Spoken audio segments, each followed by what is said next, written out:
সাতকানিয়ার চরতি ইউনিয়নে বৃক্ষরোপণ কর্মসূচি পালন করেছে সামাজিক সংগঠন তারুণ্যের উচ্ছ্বাস।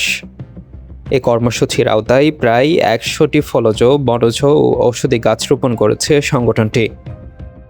বিভিন্ন শিক্ষা প্রতিষ্ঠান, মসজিদ ও রাস্তার ধারে এসব গাছ রোপণ করা হয়।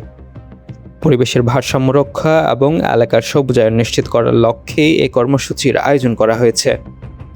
২০১৪ সালে প্রতিষ্ঠিত সংগঠনটি সূচনা লগ্ন থেকেই এলাকার বিভিন্ন সামাজিক, শিক্ষা ও সাংস্কৃতিক বিভিন্ন বিষয়ে কাজ করে আসছে।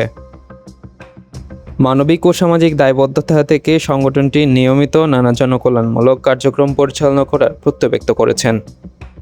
আয়োজকরা বলেন, পরিবেশের ভারসাম্য রক্ষায় বৃক্ষরোপণের কোনো বিকল্প নেই। ভবিষ্যতেও এলাকার বিভিন্ন স্থানে এমন জনকল্যাণমূলক কার্যক্রম অব্যাহত রাখার কথাও জানান তারা।